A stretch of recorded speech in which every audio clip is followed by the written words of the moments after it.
Thank you very much. We have a great panel.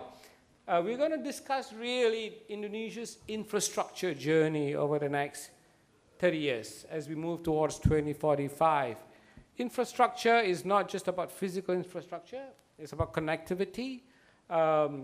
It's about having an integrated transportation system where people and goods move seamlessly throughout, not just within one island, but between islands. Of course, one of the key challenges for Indonesia is this unique geographical makeup, which is of 17,000 islands, of which I think about 7,000 are inhabited. So we got to link 7,000 islands, which is a significant challenge. But we have a great panel who maybe will be able to share some insights, some new ideas on how Indonesia can meet its infrastructure channel. Gita earlier said that we need $1.3 trillion in spending, or we have the capacity to spend at $1.3 trillion on infrastructure over the next 30 years. Of course, which means capital, which means banks, which means having the financial system able to support this infrastructure bill. So, Sumit, maybe I can invite you to provide some opening comments on how do you see this infrastructure challenge from your perspective as a banker, and of course also as a business leader. How does the private sector and the financial sector contribute to Indonesia's infrastructure build-up? Great question. I thought the keynote presentation was very thought-provoking. I think we all recognize and appreciate that Indonesia is a country of tremendous potential. Large demographic population, literate people, rich country in terms of natural resources.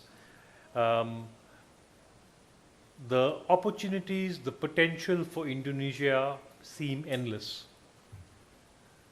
But the key challenge in my mind is transforming Indonesia from a country of great potential to a country of great performance.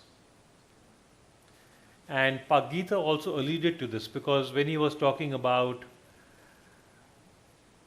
Indonesia being projected to get to number 4 in terms of global GDP by 2045, he used the word mathematically more than once, right?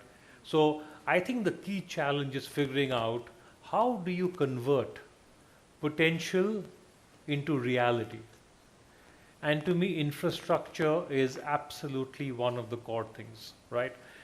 This is a country which is spread from east to west, a vast expanse across thousands of islands, linking the country together, right? As Pa Jokowi has outlined through his plans, through building seaports, airports, toll roads, high-speed rail, and of course, energy and housing in terms of, people needs.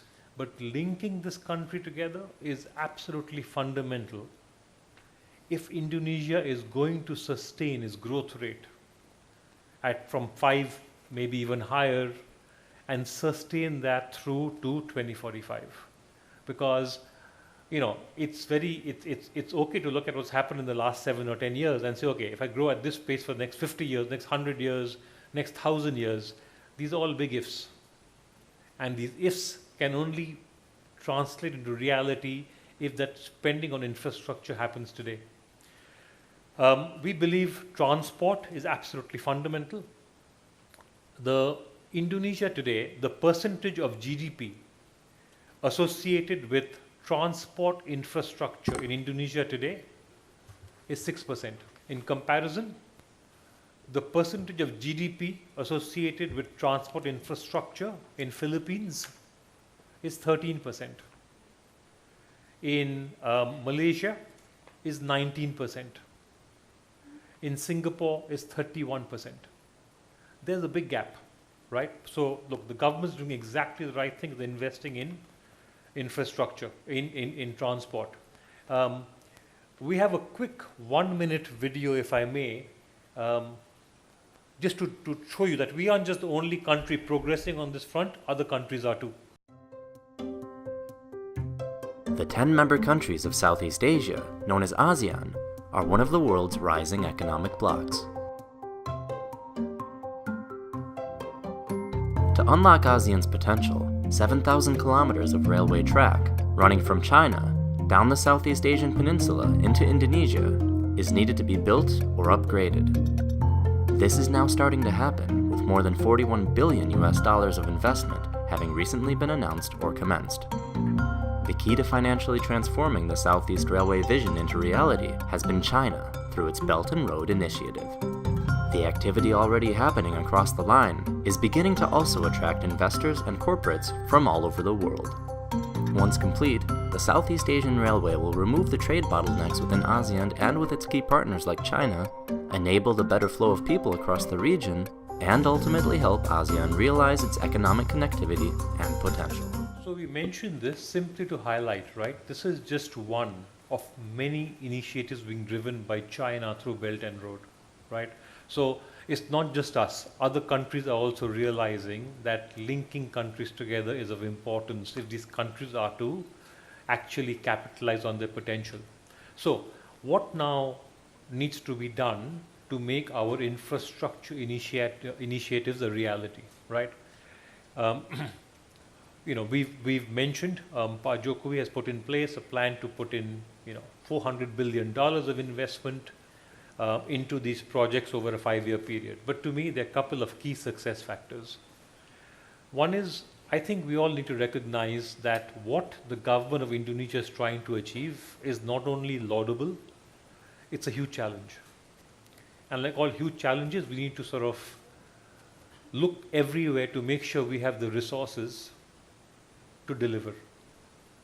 And my belief is that to get $400 billion of capital to invest on infrastructure, which we know doesn't yield returns immediately or in the short term, and to have the design expertise to be able to deliver each of these projects flawlessly, is something which we can only do if we open ourselves up to accepting design expertise, funding from inside Indonesia as well as from outside Indonesia.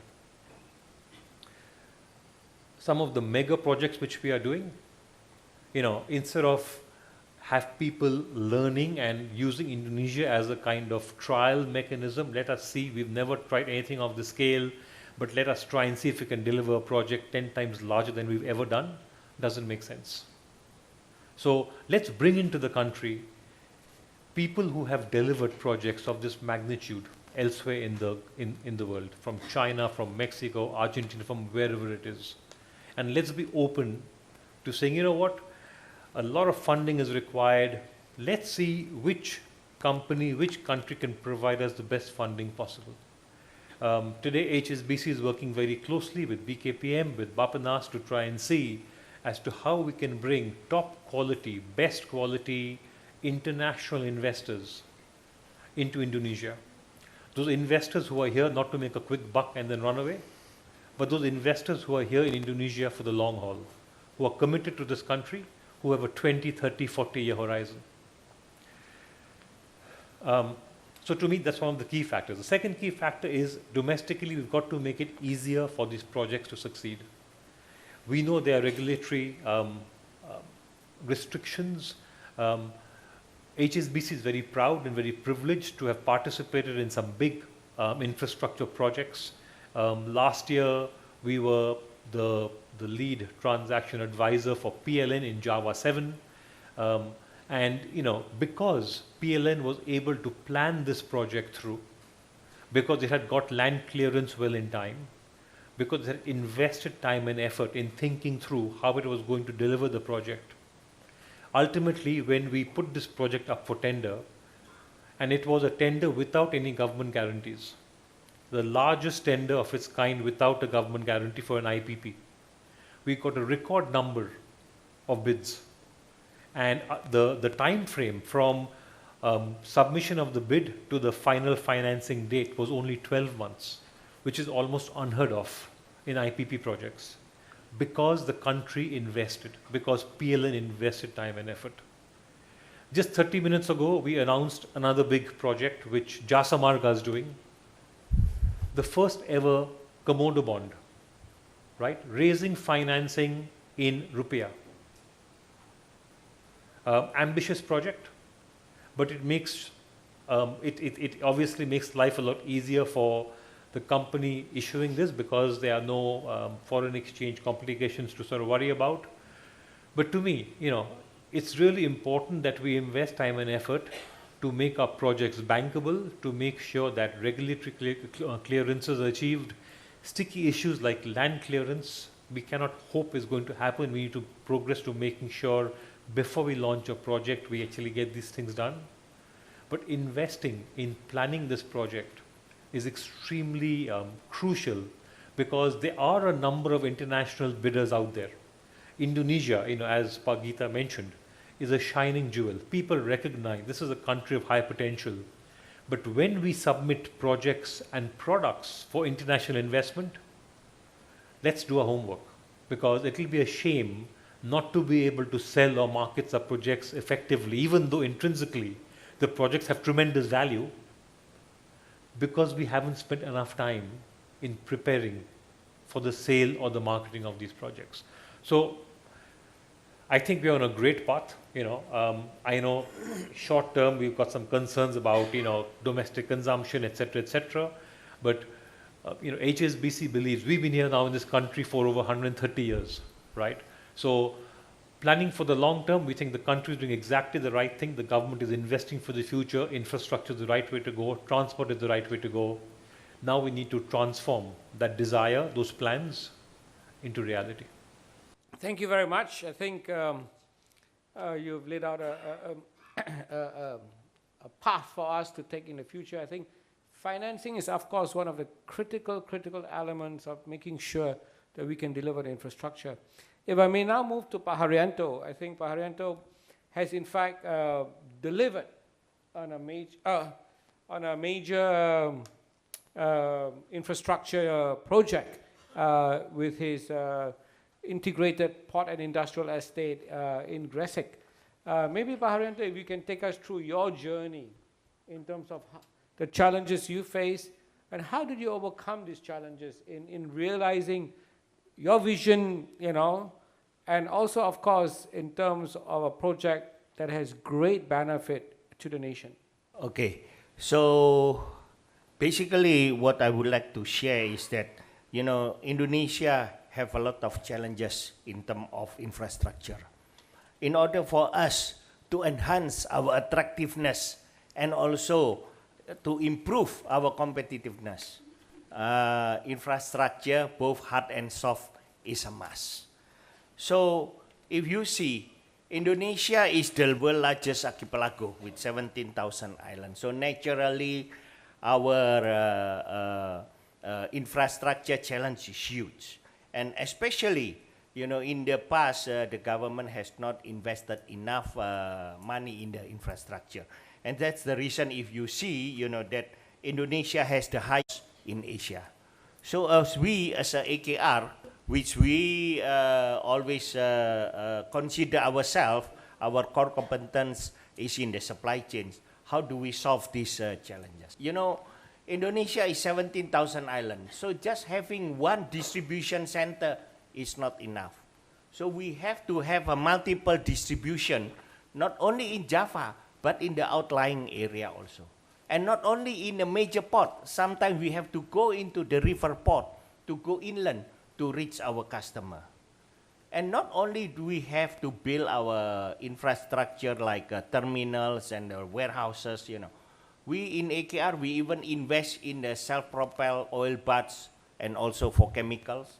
Also, we invest trucks and also cranes because in some of this area, there are hardly any mechanization which we need to invest ourselves. So only through this multiple infrastructure as well as the supply chains, movable equipment like trucks, self-propelled barges and also harbor mobile cranes can we start to serve the whole of Indonesia.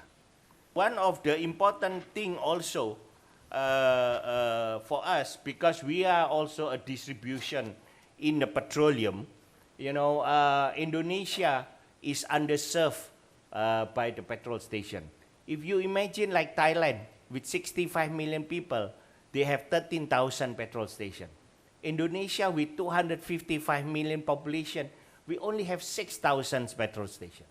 That's the reason outside the big city, you buy your petrol, you know, in the bottles or in the polycans.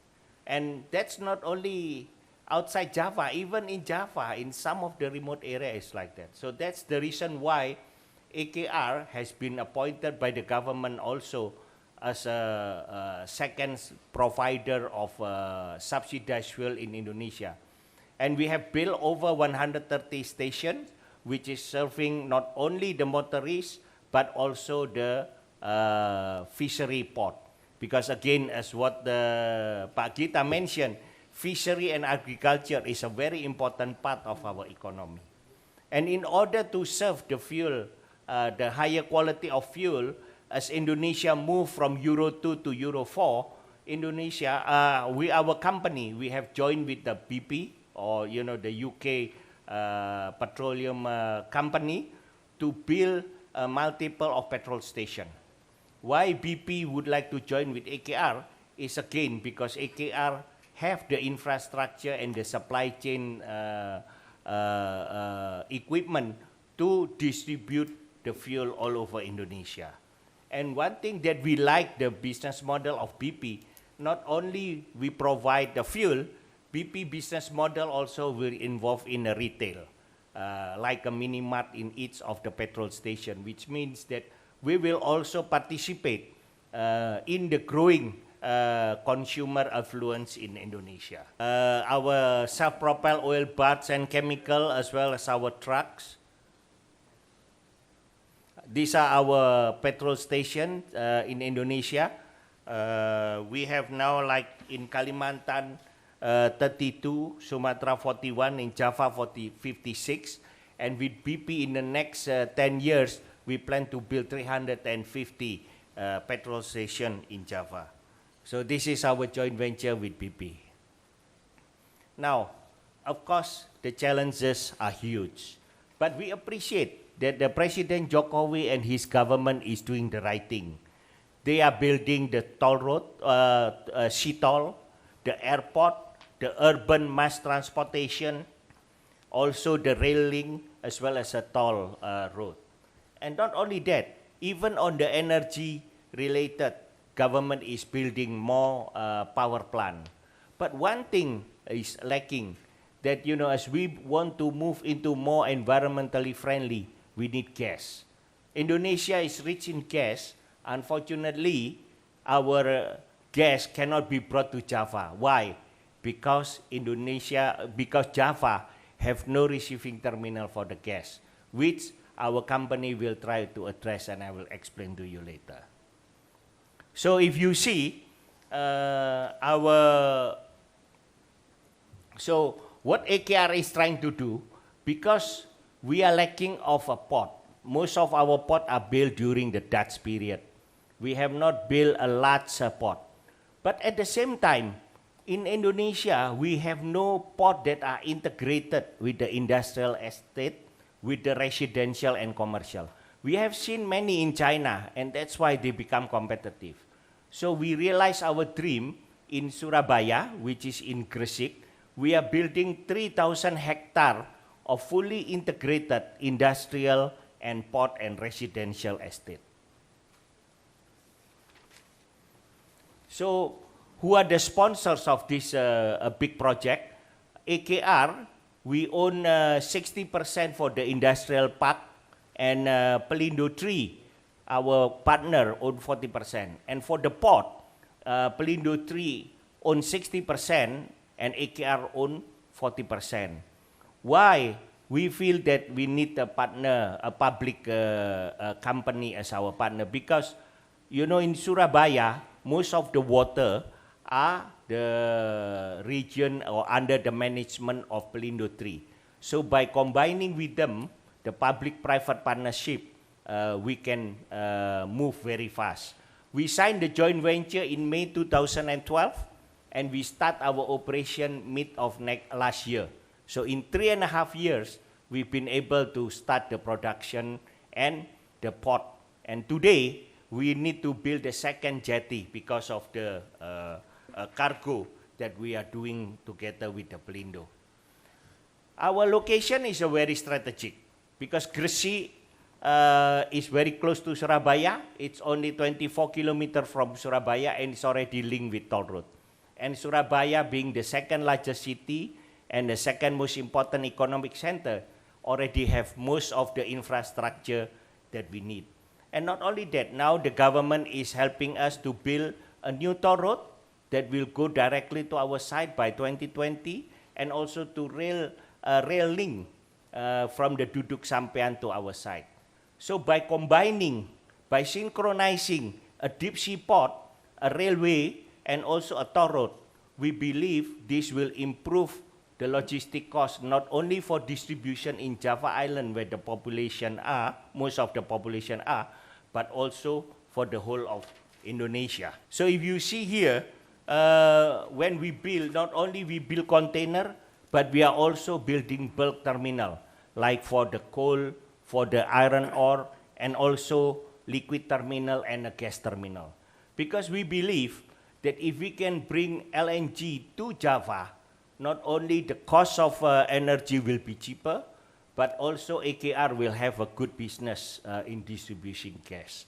And not only that, we believe when we do a regasification, we can use the energy for cold storage because Indonesia is still very much lacking of cold storage and also for data center because by regasification from 150 degrees, minus 150 degrees Celsius to the ambient temperature, have a lot of energy which we can use. Now, what is our business model? As you know, building such a big infrastructure is not easy and very costly and is a long-term cash flow. So what we do is that we acquire a big land. Currently, we have acquired almost 2,000 hectares already in the last 5 years. And by selling the land, we generate a short-term cash flow to finance our long-term investment. And what is our business model? It's not just to sell the land and to build the infrastructure, but how to have a recurring revenue model. And this recurring revenue model is by providing like electricity. We build our own power plant, we build our water supply and also the wastewater, we build our own port, we build our own bonded logistic center and so on. By doing so, we can continue the existence of our joint venture and at the same time, we are providing a competitive not only energy but also utilities and also logistic to our tenant. So this is our project that so far we have developed. We have already operating 23 megawatt of power plant, gas-fired, and we have a permit until 515 megawatt of power plant already in place, which will build the next one will be the 500 megawatt. We have also the permit for the water, and our water supply will start in Q1 2018. We have also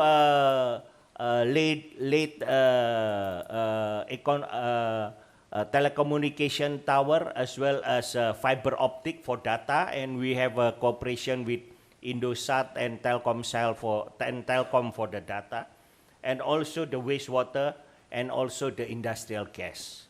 So these are projects that is not in the paper, but this is a project that are already operation. And the good thing, our port is minus 14 meters now, which is deeper than Surabaya port. And that's the reason why we are currently this year just 500 meters of jetty. We handle 1.3 to 1.4 metric ton. And hopefully before the end of this year, we will build the second 500 meters jetty as well as the PLB or the Pusat Logistic Brigade, which is the bonded logistic center. So what is our mission as a company and also as a JIPE or Java Integrated Industrial and Port Estate is to provide a competitive logistic cost, to provide competitive to provide competitive energy and utility costs, and also ease of doing business. Currently, our location already received click and the 3 hours permit from the BKPM. And now we are also discussing with the PEMPROV or provincial government and the region government to provide the PTSP or the one roof surface in our location. So that we believe if we can achieve our mission, we will contribute to the competitiveness and the attractiveness of investment in Indonesia. And we believe if we can contribute to take Indonesia industry to the next level and become the supplier of the world. This is our mission. With this, I thank you. Thank you very much, Pak Haryanto. I think it's a really wonderful mission, and I think Indonesia needs more development such as GPay if it's to grow its economy going forward. May I now move to Mr. David Ray, who is an advisor to PwC in Indonesia. Okay, just while I'm waiting for the presentation to load, let me just say I think that this sort of development done by headed by Adikoesoemo is exactly what this country needs. If you look across the archipelago, all of the ports are in precisely the wrong location. They're in a very sort of busy urban area. It's very hard to get access. There's no storage area. There's typically the draft is has siltation problems, and you're lucky to get a 10-meter draft there. I mean, the idea of having a port separated from urban areas where you have an integrated industrial complex and other industrial support is great. A producer, instead of getting stuck in Bekasi traffic for 3 hours, 4 hours, doing one trip a day to get the container to port, goes out, turns left, and there he is at a deep sea port with potentially a large ship making direct calls to the major markets. So this is a great development.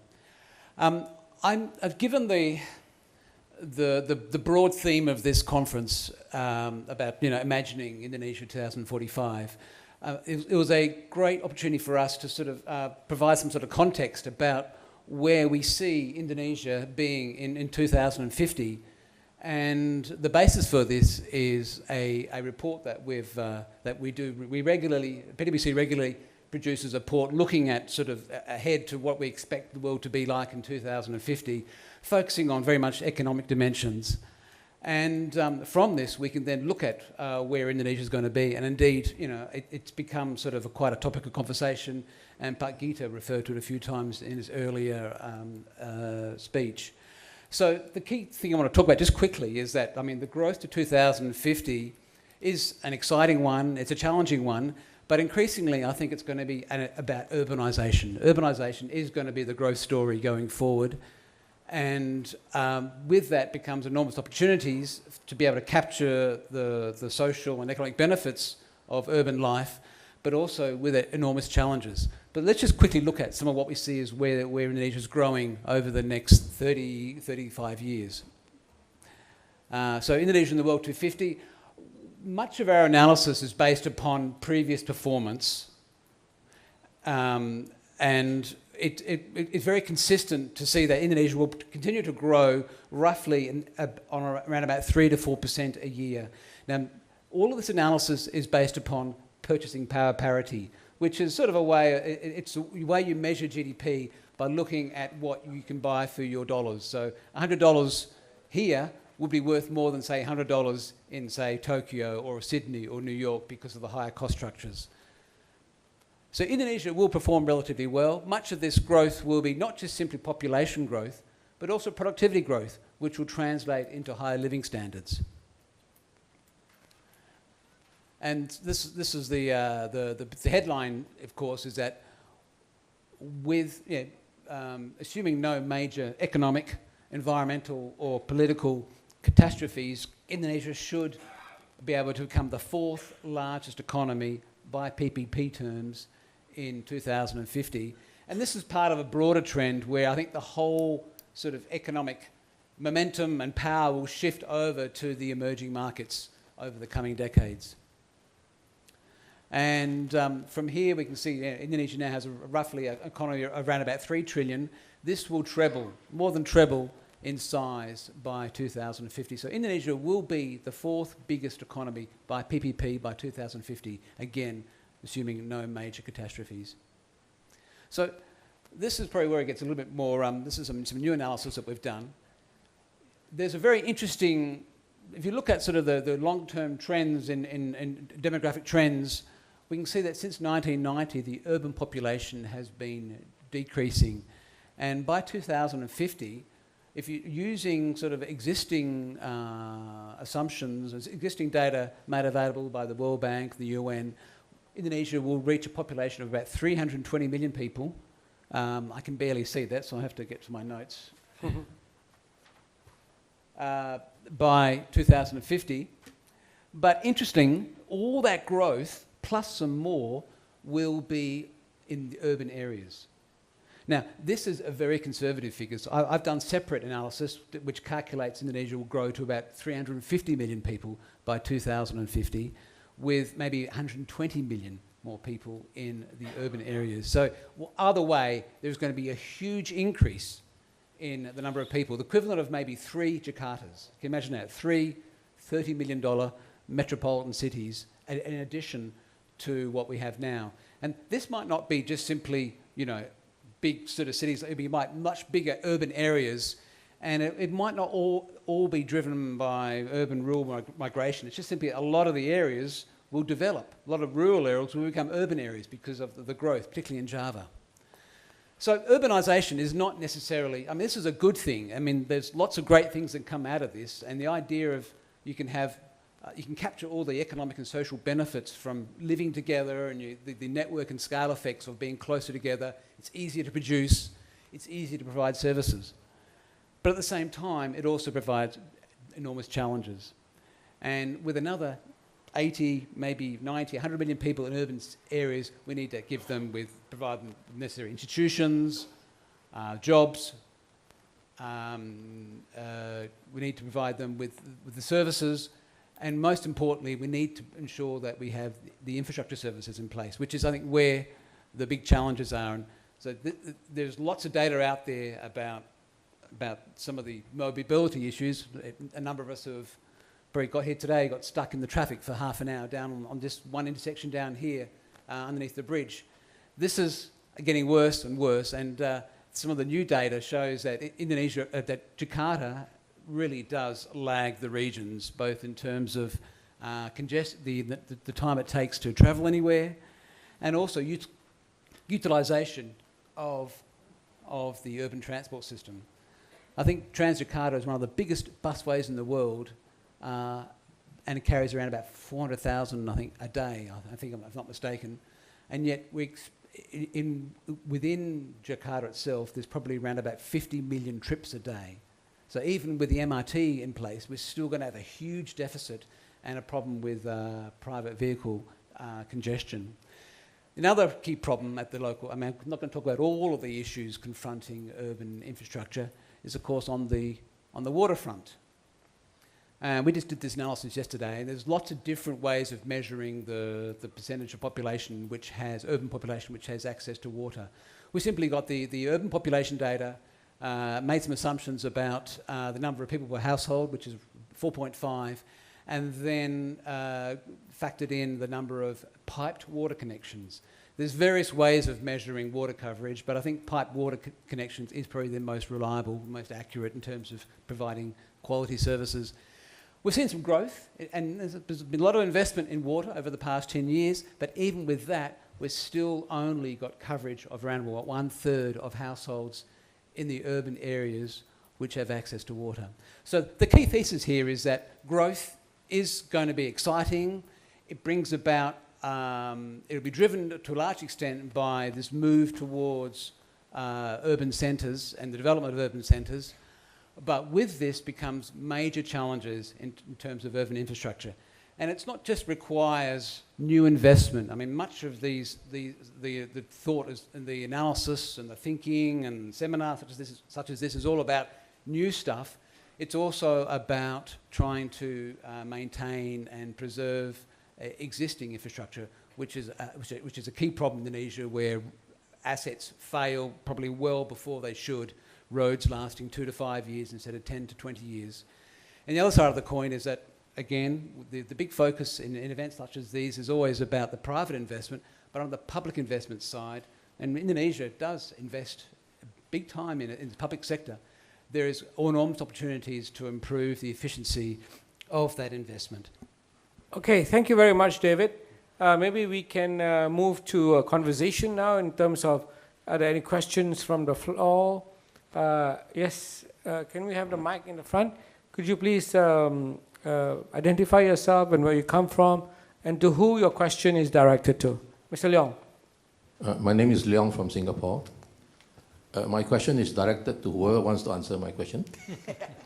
What do you think of the strategy that some countries arguably employ, and that is they almost never have an economic recession, because whenever there's a downturn, just spend more on infrastructure lah. You have one neighboring ASEAN country which is increasing, as announced, infrastructure spending, increased to 22 billion this year, which is about a third of total government operating expenditure. Thank you. So I'm not too sure which country you're referring to, but look, Japan. I think what was mentioned earlier today, I think is extremely important. Yes, of course, you can continue, you can beat recessions, you can spend on infrastructure, you can have, GDP growth through those mechanisms. You can absolutely do that, right? And in the short term, will probably save the country, right? What happens in the medium or long term? I think one of the things which is most striking about Indonesia today is that post the crisis, in terms of fiscal conservatism, Indonesia is one of the safest countries in the world. Because Gita mentioned, right? If you look at total debt of the country, including government debt, borrowings by state-owned enterprises, bond issuances by state-owned companies, if you include corporate debt, right? Debt borrowed by companies like AKR, if you include household debt, mortgages, credit cards, the total debt of Indonesia is 70% of Indonesia's annual GDP. For Japan, it's 400%. For Hong Kong, it's 420%. For Singapore, it's 380%. So when you have such high leverage, yes, it can get you out of a tight spot right now because you spend money. You spend your money out of the problem. The problem comes later. Because if your growth does not continue to happen, if for whatever reason, right, again, Gita alluded to wars and stuff, right? If suddenly growth slows down, you suddenly got this enormous leverage, this enormous amount of borrowings, which at some time you've got to begin paying back. And this excessive leverage is exactly what caused the economic crisis in 2007, 2008. But in that time, the leverage was through banks. Because banks, particularly investment banks who did not have norms in spending, were able to have a capital base or a deposit base of, let's say, $1 billion, but they were lending out, Lehman Brothers were lending out $30 billion, leverage of 30 times. Because they were not required to follow the prudential spending or leverage norms which other banks had to ascribe to. I think Indonesia, by having this 3% debt allocation, yes, it restricts growth, it does. It is also restricting the ability of the country to spend more on infrastructure today. All of that is correct. But as a bank, I would strongly support it because I think it protects the country for the long term. Yes, sir. Hi, my name is Mark Wallace from Monash University. There was an interesting statistic about rural population decline, and so the increase in urban populations, and that was a good thing. But is that decline in rural populations because the infrastructure for rural populations is not so sophisticated and actually if there was, those microgrids for energy and with local access to transport and economy, would rural population increase? And would that be a good thing or a bad thing? David? I actually want to answer the first question, if I could first, because that's a great question. I mean, both good questions. If I can, just quickly, I think there is some logic and some precedent for using some sort of Keynesian-style stimulus stimulating the economy through infrastructure expenditure. Hasn't always worked everywhere in the world, like in Japan. But I think the issue is not so much the amount of investment, which is always about, the focus here is always about the quantity of investment. It's more the quality which is more important. And there is a desire to change how the business model is rolled out here, particularly with regard to business investment. I know, for example, take the National Roads Network, about 40, maybe 45,000 kilometres worth of roads. There's about 50 trillion rupiah goes into it every year. And we did some calculations about a year or two ago. That's enough money to completely replace the network every 7 years. The problem is the way it's planned and delivered, on these sort of one-year budgets, lots of sort of high-cost incremental additions and so on.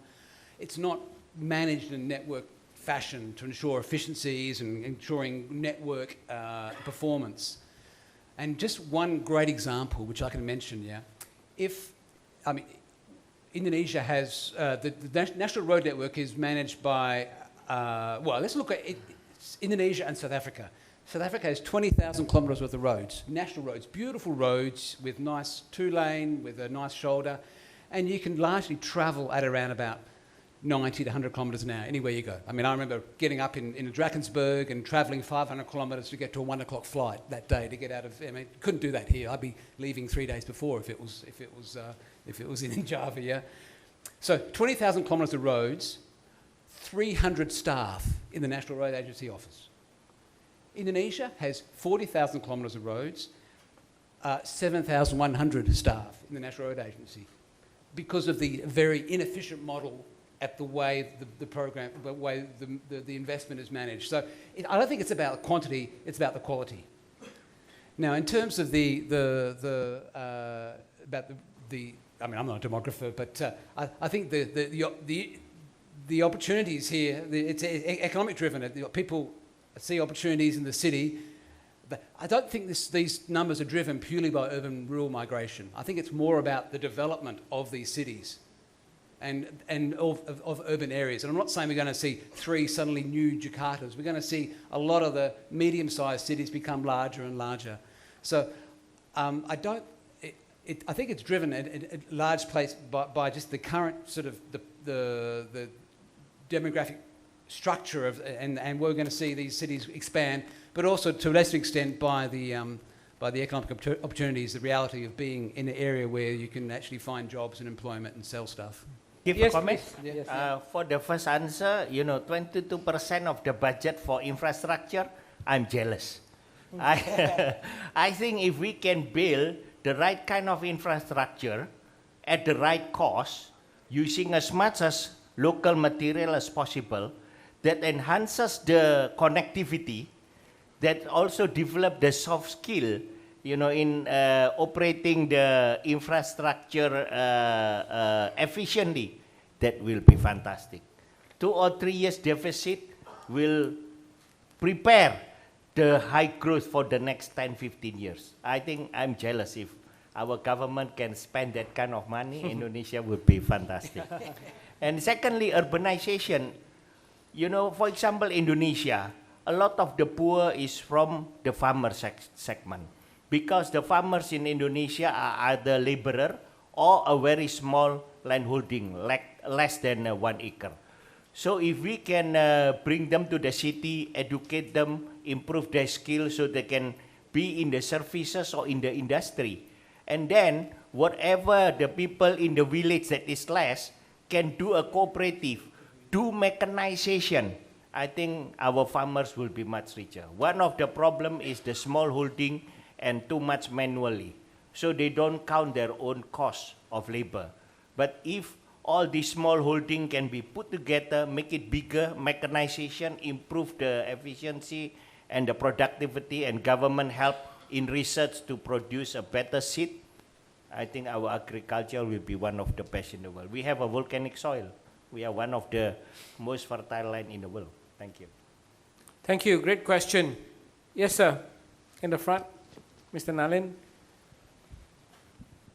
My question is for Mr. Dutta. So we heard Mr. Gita Veeravan speak about the future, entrepreneurship, startups, and patient capital. Unfortunately, entrepreneurs are pretty impatient for that patient capital to show up. As a bank, are you finding your wealth managed clients seeking more startups to invest in? And if yes, how are you selecting them? So I think it's a great question. And I'll answer the question in two phases. One is globally, and secondly from an Indonesia perspective. So, globally, the world is de-risking, partly because of the excesses of 2007, 2008.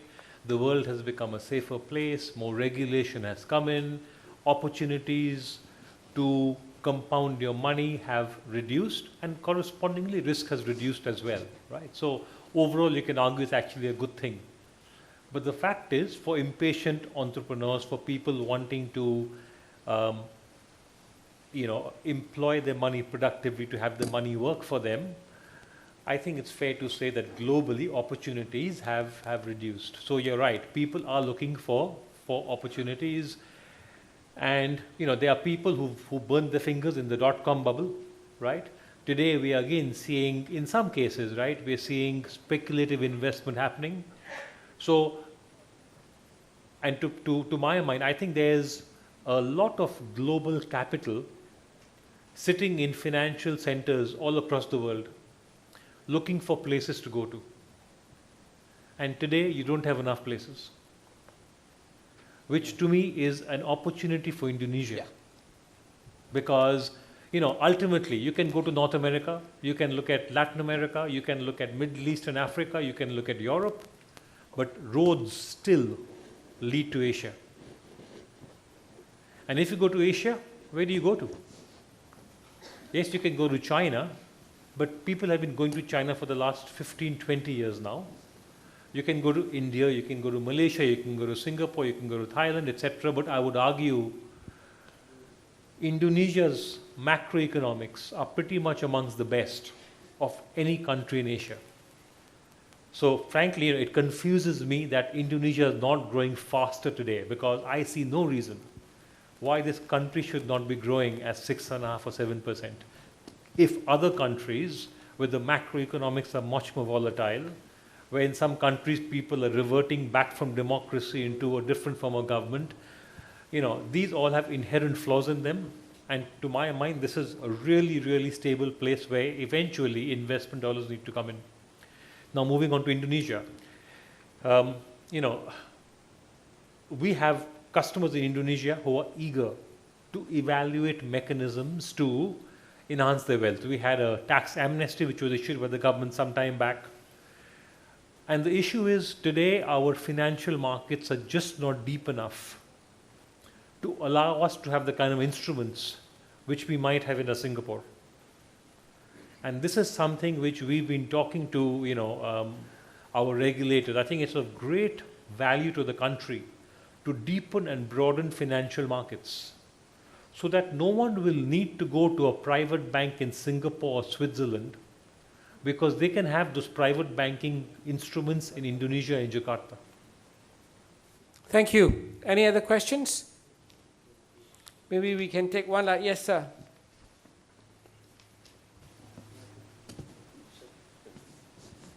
Hi, my name is Brian Milne Davis, and I've had the great pleasure of living here for over 35 years, and I've been to many conferences, but one of the pleasing things I hear today is regarding the development of that port you were talking about, where you have the products coming in, you have the people on the ground. One of the areas which is needed, of course, is the education. There is a model that's run by Turkey that actually has schooling, universities and colleges on the site together with the accommodation. And I'll give you another example. We recently had an interested investor come into Indonesia to look for the opportunities. They saw it, they found it. Then they looked to find the people who were going to work in the operation. Unfortunately, when we did a search through the universities and the other companies, there were very few available. That system that I was just explaining to you, run in Turkey, is very, very good, and I would suggest if you wanted to look at it, it's very easy to talk to the Turkish ambassador. He's very well aware of it. Thank you. Thank you. Haryanto, you want to comment? Yes, I think we all know that our education system is need a lot of improvement. We all know that many of the university are producing graduates that are not ready for use. So in our own case, we have no choice, but we have to train our people internally. There is no perfect employee. We can only get an employee that wants to learn and to improve themselves. Yes, we are also discussing now with the Minister of Industry to set up a training center and a vocational center in our site also. Because currently more than 3,000 people already working in our site, and we believe in 5 years' time, maybe this will be reaching almost 100,000. So we need to prepare a skilled labor and a skilled workers for our tenant as well. And that's our mission too. Thank you. Thank you very much. I think we have come to the close of our first panel discussion. The key takeaways, of course, is that financing is critical to infrastructure development. I think from Haryanto's example, vision and planning are very critical. Yes, one thing, for example, when we have this 3,000 hectare, many people, they don't believe us. They said, you are joking, I said, no, I'm going to do this project without asking money from the AKR shareholder, because AKR is a listed company. So all my shareholders don't believe me. I say, okay, give me time to prove what we do. So what we do, number one, we convince our partner to have a big capital injection. So this project, we have 2.8 trillion capital, because we know that being a big project, long-term project, we need a lot of capital. If we borrow money at 10, 11%, we die very soon. So that's how. And then number two, we quickly acquire a large piece of land so that we can start selling the land. So by the selling the land, we create the short-term cash flow to finance our more longer-term cash flow. So now after 5 years from the joint venture agreement, with almost 2,000 hectare under our control, with 85 hectare of port already operation, with the 500 meters jetty, with a 40-meter draft, and more than 1 million tons of cargo moving to our port in 9 months this year. We all invested like 350 million. And 70% is equity and retained profit. And we become profitable even in the first year, last year when we first operate the company. So I think financing is very important. And if we do the right financing from the beginning, we can make the project successful. Because for us, we just don't want to sell the land to anyhow factory. We want to sell a land to a factory that use a lot of port, a lot of energy, a lot of water, and so on, so that in the future our recurring revenue business model can be successful. So that's how we plan from the beginning. And now our shareholder believe, because we never ask money from them. Thank you very much. Maybe, I'm sure HSBC will be more than happy to finance your next big vision part. And thank you, David, too, for joining us this afternoon. Can you please join us, join me in thanking the panel?